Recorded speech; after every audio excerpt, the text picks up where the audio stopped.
Okay, so this meme is exactly what we're going through today, because we're at panel number 3, line shape functions. Okay, we've talked about wave functions, we've talked about spectral transitions. We have the transition equation, which tells us where the peaks will show up on the horizontal axis. We have the transition dipole moment integral. Think of integral as intensity. That's going to be the vertical axis of a spectrum. But that still gives us just sticks. We have the stick spectrum. We need to put a shape on those sticks. And that's where we get into the line shapes. And so then once we finish with that, we'll have the full simulated spectrum.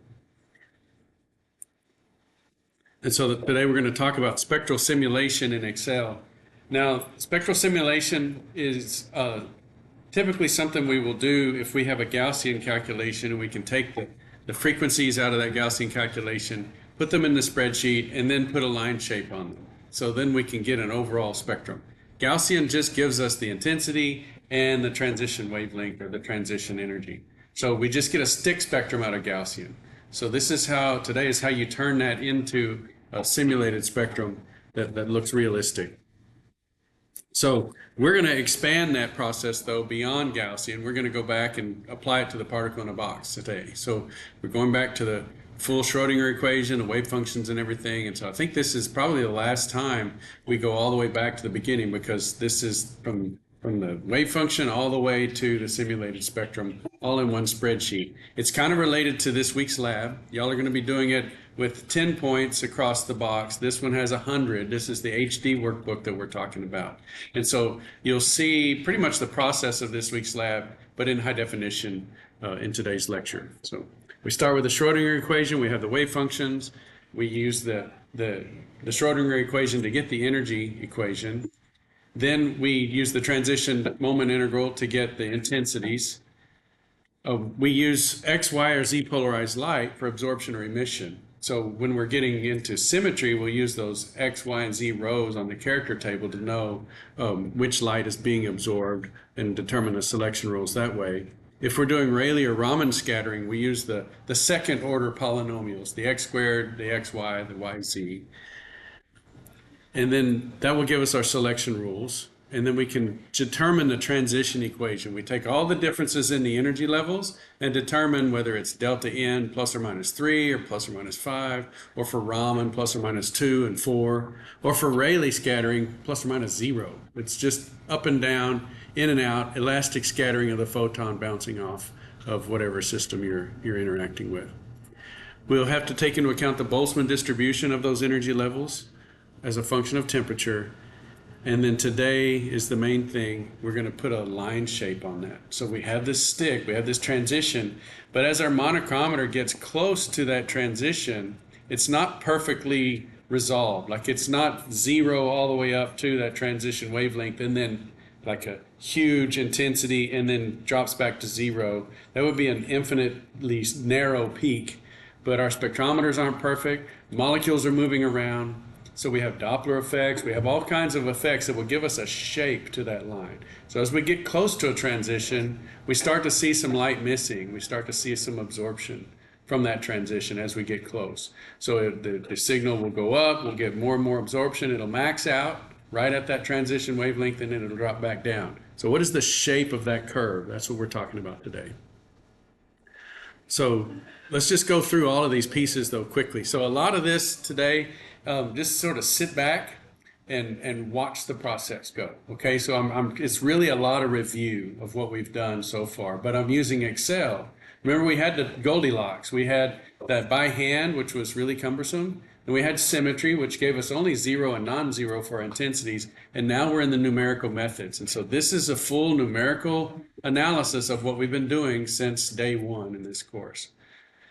So we have the wave functions. And Sheldon's like, why? Why do we have these wave functions? Well, we'll see. Just hang on, Sheldon. Okay, so we have the slinky. Remember, that was the particle behaving like a wave.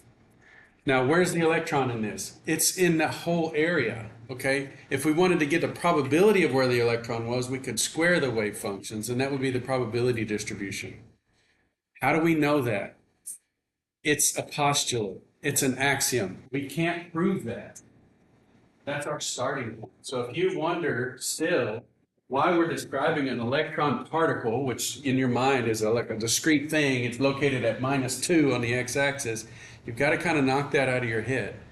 The baseline premise of quantum mechanics is that you can describe natural objects like electrons with waves. Okay. So that's just where we start from. So that's the starting point. So these are what the wave functions look like plotted in Excel from -L/2 to L/2. And that's we have a box length of 7, so it goes from -3.5 to +3.5, and there's your first 4 quantum states. Now we can take those and put them in the Schrodinger equation. We can take the second derivative of that wave function, and then left multiply it by that wave function and integrate over all space, and the constants come out front. We have the Hamiltonian constants, and this normalization constants come out front, and we can do that integral. And we did it by hand, we did it by symmetry, and now we're going to do it in Excel where it's just a sum. We multiply these functions by each other, add all the numbers together, multiply by delta x, and we get our integrals. So let's first talk about this delta x. We can do derivatives in Excel very easily. It's the slope. So we do need to think carefully, though, about our slope, because the slope, by definition, it incorporates 2 points. And I kind of talked about this on Friday, but let's re-emphasize it with these nice images. If I take the forward slope, if I take this point minus that point, I get a negative number. And then I divide it by this increment here in x, which is a positive number. So I get a negative slope if I'm going forward. Now, where do I plot that result? If I'm standing on this point and I plot that result here, notice the slope at this point is 0, but I'm plotting a negative number here. So that's not right. That's not the instantaneous slope at 0. What if I use the points behind me? So if I take the point I'm currently at and subtract the previous point, I get a positive slope. It's also not a positive slope at 0 either. So the instantaneous slope at 0 is not positive or negative. It needs to come out to be 0. And so that's why we're using centered derivatives. If I'm standing at 0, I'm taking the point to my right and subtracting my point to my left, and then dividing it by 2 times the x increment. And then that comes out as a slope of 0. So we want to take centered derivatives, which means I need a few extra points in my box. So the box actually ends here, but I have these extra 2 points. So whenever you're looking at my HD sheet, you'll see those extra 2 points, and you see that also in your little low-res sheet. We have a couple of extra points calculated when we do the derivatives on the top and the bottom, because every time we do a derivative, we lose a data point at the outside edges. So that's the first derivative. And so the derivative of sine is cosine.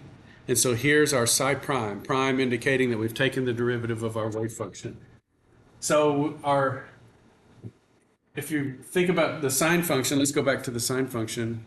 You see they all start at 0 and they go up with a positive slope. And so we take the slope, those are going to be non-zero numbers. They're going to start out positive. So it's going to be looking like a cosine curve. So this is a cosine curve. And you see all of these start. And they're not all the same value because of those constants that came out front. So this is the first derivative of our wave function. Here's the second derivative of our wave function. So the derivative of cosine is minus sine. And you see, just look at the n equals 1. It was above the line as a wave function. Now it's below the line. It's minus sine. And so that minus 1 comes out front, and a bunch of other constants come out front, and we end up with the energy. So here's our energies. We can do these integrals by using matrix multiplication. So we're going to take that transpose this wave function block here and multiply it by the psi double prime block. And that's going to, by matrix multiplication, going to add all of those multiplications together, and then we're going to multiply by dx, and we'll get the integral. So we would have to, if we have 15 quantum states, we'll have to select a block of 15 by 15 cells, type in this M-mult formula with the constants out front and delta x, and we'll get the integral. So this is a 15 by 100 matrix times a 100 by 15 matrix gives a 15 by 15 matrix. And so that's the size block we would select. And so this is the transposed wave functions times the second derivative wave functions times a bunch of constants times delta x equals our energies. So we hit Control Shift Enter and we do 225 integrals just instantaneously. And this is what we get. So this is the output. And we see the diagonals have the energies on them. So this is the wave function 12 times the second derivative of wave function 12 times all those constants times dx. That's the integral 100 or 10,000 kilojoules per mole. So this is our energy equation, and it's wonderful. We can compare to these analytical energies, and we'll do that in a minute. Okay. So those are our energies. We've solved the Schrodinger equation. Very easy. Take the slope twice, keep track of your constants, Control Shift Enter, boom, you've got 225 integrals. Then we do the transition moment integrals, the intensities. Here we need light to interact with our wave function. So light is represented by the x-axis. It's that electric dipole multiplied by psi. And so here we have the dipole modified wave functions. So look at this this blue one, the one here. This was the n equals 1 wave function multiplied by the x-axis. So on this side, the x-axis is negative. So it flipped that part of the wave function below the axis. This side, the x-axis was positive, so it kept it on the positive side, and it pinched the middle to 0. And the x-axis is odd. The n equals 1 state was even, and now we've got an odd function. Notice this blue curve is odd. The left side is the opposite sign of the right side. So we go back to our matrix multiplication tools. We transpose the wave functions and multiply them by x times psi. It's also a 15 by 100 matrix times 100 by 15 equals 15 by 15. So here we have our absorbance intensities. So we transpose the wave functions, multiply them by the x psi wave functions, and then we end up with the integral intensities for absorption. So this is beautiful. We see this wonderful selection rule matrix. Notice that it's not just the diagonal, it's a bunch of different numbers in here, but they are along different diagonals. We see the integrals are 0 when delta n is 2, 4, or 6, and non-zero when it's 1, 3, 5. So let's just show you how we get that. So again, if the delta n is 0, this would be 1 to 1. You see it's a 0, but then this one right here is a delta n of 1. What about this one here? That's a delta n of 3. So we have 1, 3. We can go out here to 5 and 7, or no, yeah, 5 and 7, and so on. So we get all of the odd transitions are allowed. And those are the selection rules. So we have these transitions. Sheldon's saying why. Okay, we'll see. Just be patient. Okay, this is a repeat of some slides earlier in the course showing that transition equation. The transitions are the differences in the energy levels. So we can put in, let's say if we have the delta n plus or minus 1, we put up this n plus 1 minus n. Okay, so we just put n plus 1 anywhere there's an n and then do the algebra. So we pull all those constants out front. Then we have this little polynomial algebra that we do.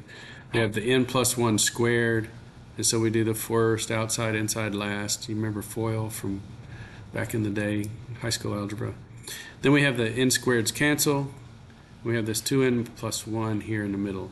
So that's the location of the peaks in terms of energy if we were plotting our spectrum with energy on the horizontal axis. We could do this with the plus or minus 3 transitions as well, and the 5 and the 7, it's the same no matter what. Okay, then we do the Boltzmann distribution for the thermal populations. And so this is our factor. Our G, our degeneracy is 1 for all of these cases.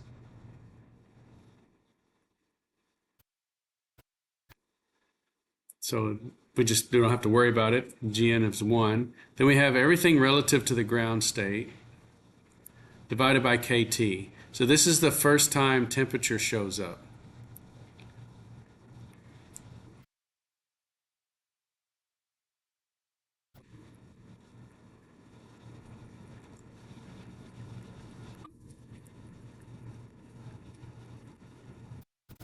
So this is how much thermal energy we have in the system. So if we cool it way down, we're only going to have electrons in the ground state. And so we're just going to have a single peak, the fundamental, the 1 to 2 transition.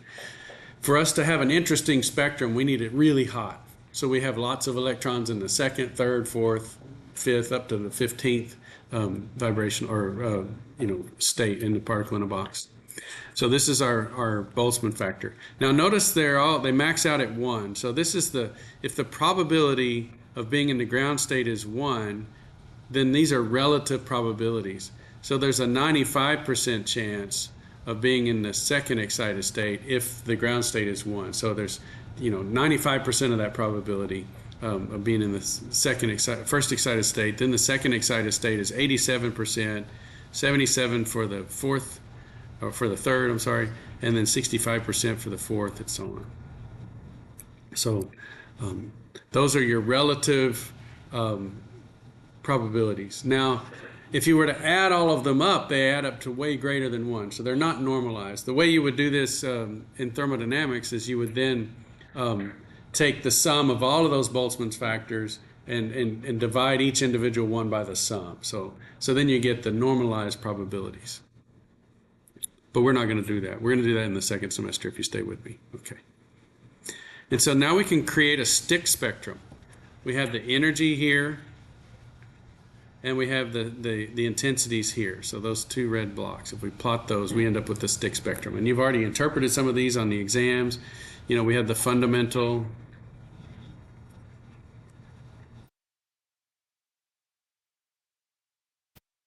Then we have this whole block here. These are the hot bands.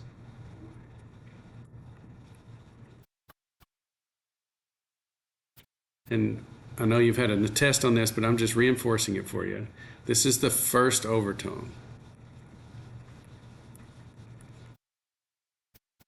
And this is the second overtone.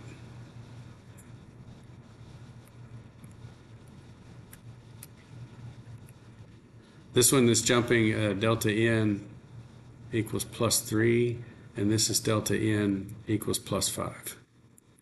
There is a +7, which would be the third overtone, and so on. Now this one, I'll just pick this one right here. This is both a hot band and an overtone. So it's a hot band because it starts in 3, and it's a first overtone. So it's both. Okay.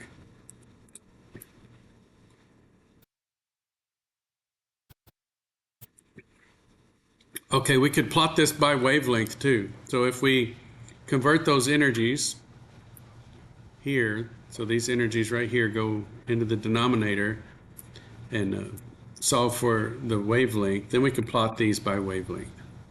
Notice what's happened now.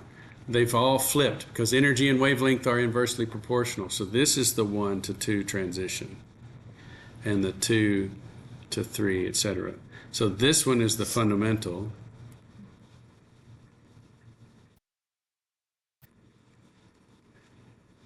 And these are the hot bands.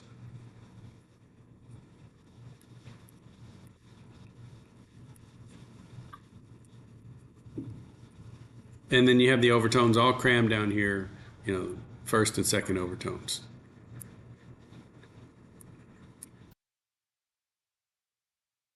Okay. So, but those are stick spectra. That's not actually what we're going to see in an instrument, because even though it looks like the intensity down here is small intensity, you'll see when we put a line shape on here that that's where the strongest peak shows up, because we have the contribution of all of those different transitions all absorbing on top of each other. Okay. So now we get to the line shape part. This line shape is a critical piece to getting a realistic spectrum. So we have several options. So here we have line shape functions that we have a Gaussian line shape function, and then 3 parts to every line shape function. You have the peak height, and that is our transition dipole moment integral for absorption and emission. It would be the transition moment integral just for polarizability if it was Raman, but still we have some stick from our stick spectrum. The maximum at that stick is our peak height for the peak. Then we have a center. This is from our transition equation that gives us the center wavelength of absorption. But the thing we need for the peak shape is the width. This is the piece that we're adding. You see, the stick spectrum had a 0 width, and that's not realistic. So we need to add some sort of width to our peak. We had the center wavelength from our stick spectrum. We had the intensity from our stick spectrum, but we didn't have the width. And so line shapes and peak widths go together. That's really the main part of the line shape. So this is a Gaussian distribution, but written in terms of lambda instead of sigma. You know, if you look up a normal distribution or a Gaussian curve online, you're probably going to get the statistical Gaussian curve. And it's going to have terms of sigma being your width. But this is using delta lambda, our wavelength, as the width. And this is what you would get. Okay, let's look at other kind of line shapes. So this is a Lorentzian line shape. Look at the equation, it's totally different. But it still has the same 3 features. It's got a center wavelength, it's got an absorbance intensity. Those 2 things haven't changed. It's got a delta lambda that we give it. And then it's got kind of a different shape to the peak.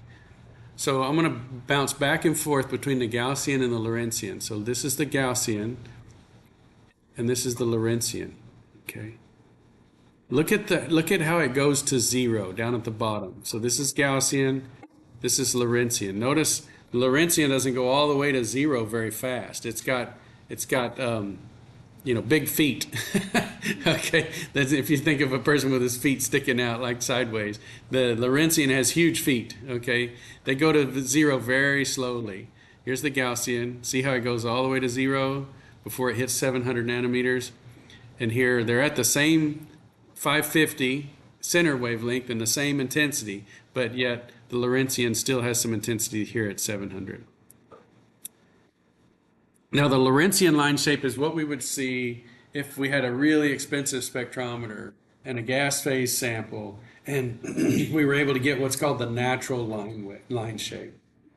We almost never see this in regular instrumentation. Okay, but if we had like a laser spectrometer and we had a gas phase sample and it was cooled down and the gas isn't moving very fast, and we were able to resolve the natural line shape. This line shape comes from the Heisenberg uncertainty principle, where you can't arbitrarily know the position and momentum of a particle at the quantum level. Okay, so this is what would come out of nature. Now, what happens when we get close to that? Well, most of our spectrometers are giving us Gaussian line shapes, mostly because there's a Doppler effect, and the Doppler broadening of a molecule in space is related to random vibrations or movements of the molecule. So it's what do you have with random chance? You have Gaussian line shapes. And so when we get close to the natural line shape, but not quite all the way there, we have a combination called a Voigt. And so it's just a part of Lorentzian, like multiplied by A, it's like some percent, maybe 30% Lorentzian, and then 1 minus A, or 70% Gaussian. And if we get a higher resolution spectrometer, maybe it goes up to 60% Lorentzian and 40% Gaussian. So this would be a way to match those the line shapes from spectra that are of pretty good spectrometers. Okay. And then finally we have what I think is the most interesting one. This is the log normal line shape. And so this one you need to write down and note that this is the only asymmetric one we have. Notice it's asymmetric. It tails to the left or the right. We can make it go either way. We can make it tail to the left, and it gives us a skewed distribution. So that's one you need to remember from today's lecture, that the log normal line shape is asymmetric.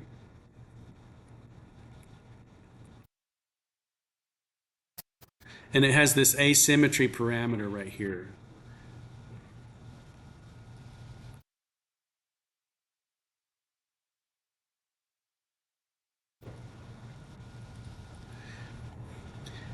And notice the three little wavelengths. You have the center wavelength, okay, that comes from our transition equation. And then you have this spot right here. So you come down, this is the max height,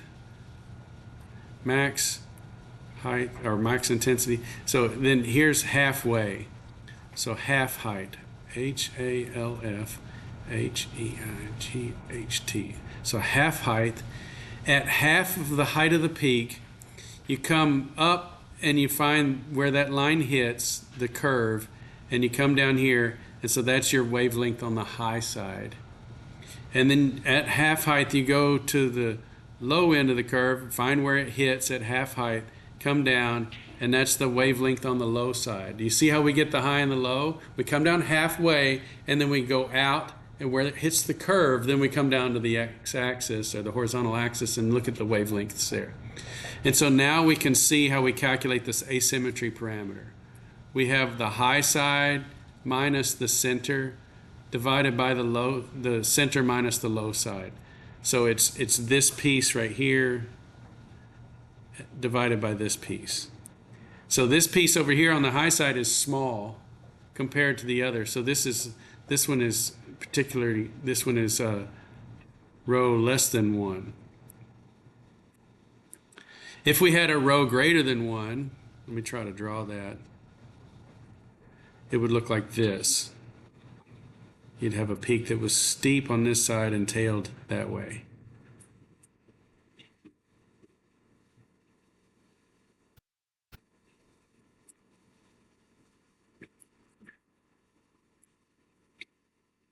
And we'll play around with that. I've got a spreadsheet ready to go, and we can look at the impacts of the asymmetry parameter. The one thing we can't have is we can't have rho equal to 1. This throws an error when rho is equal to 1. It can be 0.99, it can be 1.01 or whatever, but it can't be equal to 1. And why is that? Because here, 1 squared minus 1 is 0. And let's see, we end up with a 1 here. Anyway, what it does is it throws an error because we're trying to take the log. Oh, right here it is. No, it's up here. Whenever this term equals 0 and we're trying to take the natural log of 0, it throws an error. Okay. So now we have the line shape. So this is how we make the simulated spectrum. So on the last sheet of this, and it's also the last panel that you'll do in your lab where you simulate the spectrum. So we need to have a wavelength. This is the horizontal axis of our spectrum. Eventually we're going to get to this absorbance, but we need to figure out the individual transitions. We have the wavelengths for each transition. We have the Boltzmann distribution for each transition. We have the line shape for each transition, and we have the stick spectrum.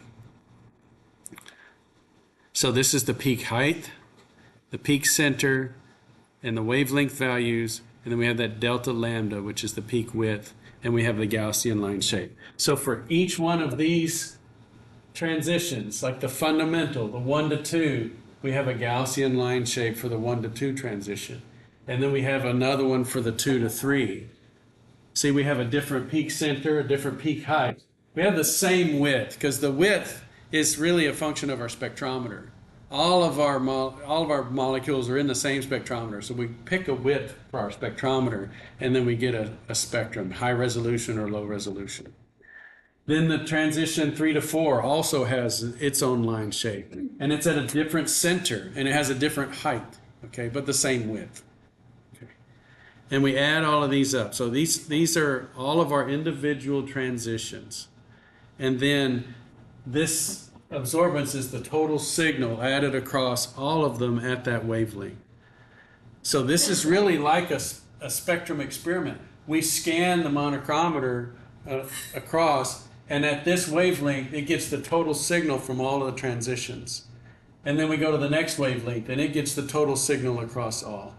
So you might have a peak here that absorbs a little bit there and one way over here that absorbs a little bit there. But for the spectrometer, it doesn't care. It just sees missing light.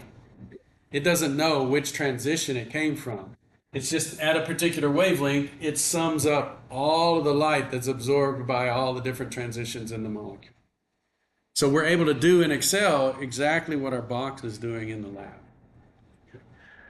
And this is what we get. And finally, Sheldon's like, that's why. We had to go through all of this, from the wave function to the energies, to the transition equations, to the intensity calculations, to putting a line shape on the spectrum to get to this realistic spectrum. And now we see the overtones and the hot bands all add up and give us our strongest peak in the spectrum at high temperatures. If we were to cool it down, all of this would go away because there are no hot bands and we would just collapse down to the fundamental. So even at absolute zero, we would still have one peak. We would have the fundamental. And we'd have a tiny little bump for the overtones. There's still molecules in the ground state, but the overtone is just not as probable because of the overlap of the wave functions. It's still there, but you go from, say, a relative intensity of 1200 to 8. So it's very, very small. So we've got some time. Let's play around with the spreadsheet so we can see the effects of the different different parameters. So let me bail out of this presentation.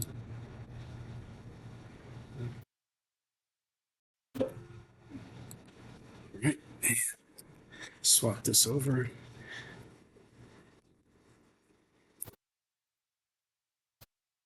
Okay, good. And it's going to get trippy. That's all right. Yeah, very nice. Okay, so now we have this spreadsheet. This is the high definition spreadsheet. It's what y'all are doing this week at low resolution. Y'all have 10 increments in your box. I have 100 or maybe even 200.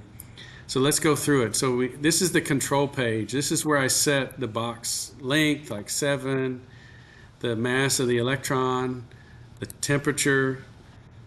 I have the beginning and ending wavelength for my plots over here.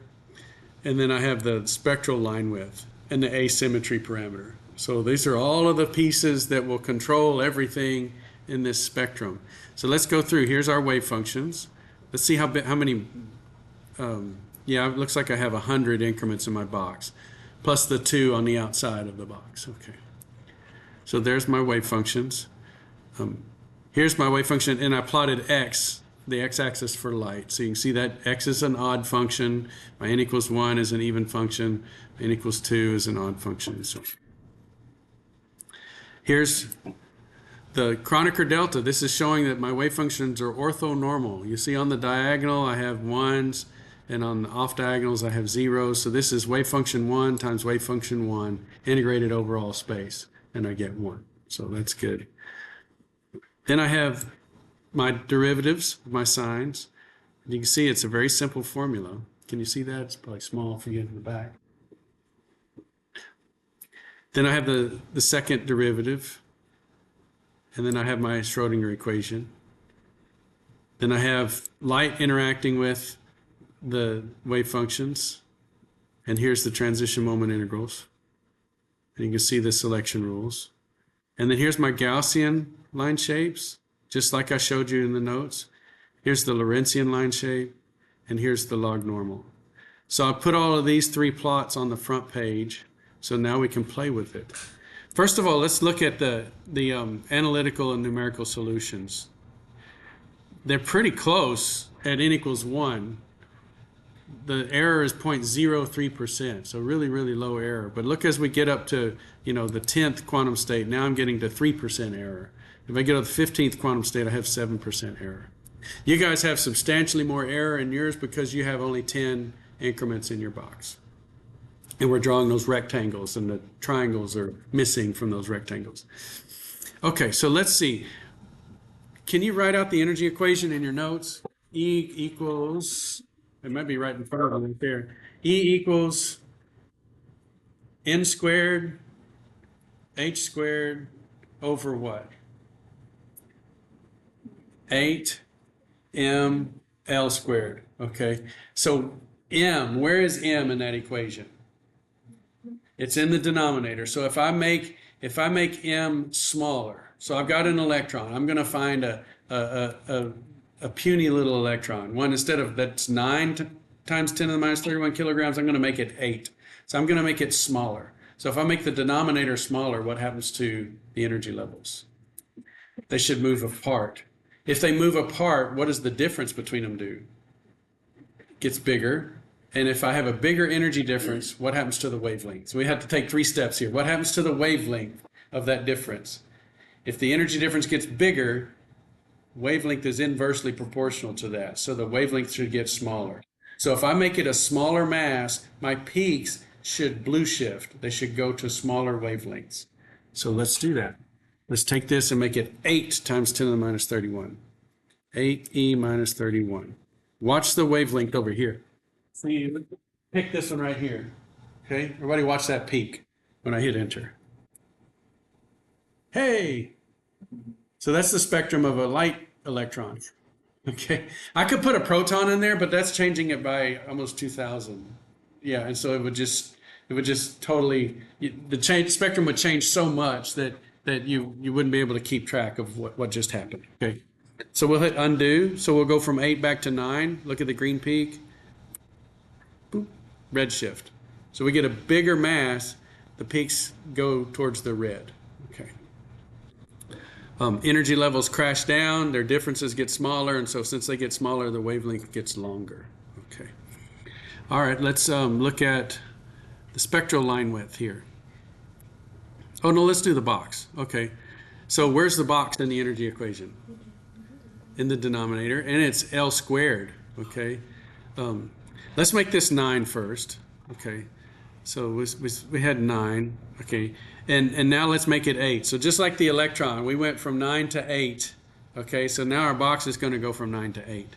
So here's our this purple curve here. Everybody's looking at it around 520. I'm going to make this 8. It's shifted a lot. That purple curve moved from 520 over here to almost 400. Why did it shift more? It's L squared. Exactly. So you have a bigger effect. Now, if I make it, obviously this is 8. I had it at 7. See, now the green one. This is the fundamental. It went off screen. Let me scoot this over a little bit. There we go. So as we go higher and higher and higher, our peaks move more and more towards the red, okay, in our size and in our mass. Okay, let's look at line shape, the spectral line width. This is at 50 nanometers. What do y'all want me to make it? It's your choice. I don't know. Let's double it first, and then we'll go crazy, okay? So let's go to 100. You see how the peaks shifted? Let's do undo. So they're just changing the width of the peak. The centers of the peaks don't move. Okay. Control Y is redo. Yep. And then undo. Okay. So the reason it looks like they got smaller, let's see. The intensity here is around 1.5. Okay. So let's make it 100. So it's still at 1.5. It looks like it went down, but it didn't. It's this guy got taller, and so the y-axis rescaled. So the peaks didn't actually drop in intensity. What do I want to say? The y-axis rescaled. Okay. Okay, how high do you want to go? 1,000? Right, so they're there. It's just a mess. Now, if we wanted to try to get that on screen here, we'd change the ending wavelength. Right, we're at 900. Let's go to 10,000. Yeah, okay, too far. Let's go to 5,000. Yeah, 2,000. Yeah, so there's our spectrum. And so what's interesting is if we got that as a spectrum out of our spectrometer, we would think there was one peak. Well, there's 225. Well, half of that. There's 112 peaks under that. But we just don't resolve them because we've got a really crummy spectrometer with 1,000 nanometer line shape. Okay. What if we made it really small? We could do, well, let's go back to 900 here, and let's go to 10. So everything's resolved, and notice even these are resolved. There's only a very small space where they overlap. Okay. We could try 1. Eventually we're going to get an error because of our digital resolution, the number of data points we have. And so if our peaks get too small, you'll totally miss a peak because you'll calculate on the right side of the peak a digital value and on the left side of the peak a digital value, and you won't get anything from the peak.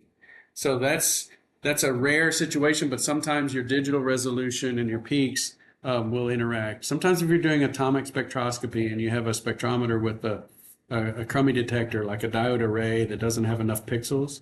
Think of your camera elements, the megapixels. If your diode array doesn't have the digital resolution that you need to catch an atomic transition, then you might miss the peak altogether. Pretty rare that happens. Okay, so let's go back to 50. Now the asymmetry parameter doesn't do anything to the Gaussian line shape because the Gaussian line shape's never asymmetric. Okay. Let's look at the Lorentzian line shape. So this is the Lorentzian with those, and it looks a little different. Let me go back. Let me put my cursor up here. This is the Lorentzian. This is the Gaussian. Same parameters, same line shape. Same half width at half height. But you see, it's a slightly different spectrum.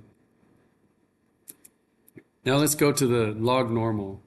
So this is the asymmetric one, but my asymmetry parameter is essentially 1. And so it's a symmetric peak when it's close to 1.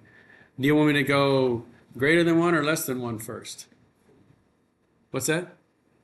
Let's do 0.5. How about that? 0.5. Whoa. Escape.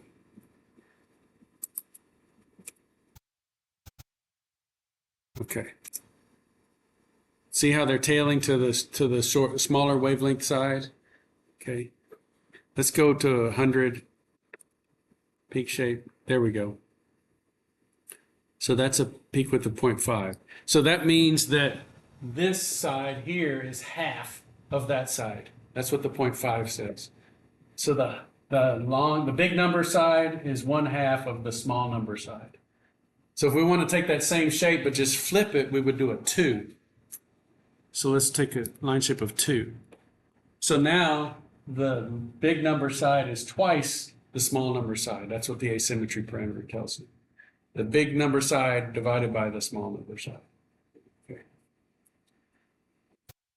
And it's interesting, if you look at the shapes, this is the same mass of particle, same box length, same everything. The only difference between this spectrum and this one are the line shapes. So the Gaussian, you see a distinct peak for the fundamental, you see a shoulder, and then you see a big peak from all the hot bands. The Lorentzian, you get a more defined shoulder, maybe a second shoulder in the big peak, and then look at this log normal line shape. You see lots of humps, okay, because it has that steep side. This steepness over here gives you some definition in your peaks. The log normal line shape is what you're going to see many times in the UV vis. So many times your UV vis spectra are not symmetric.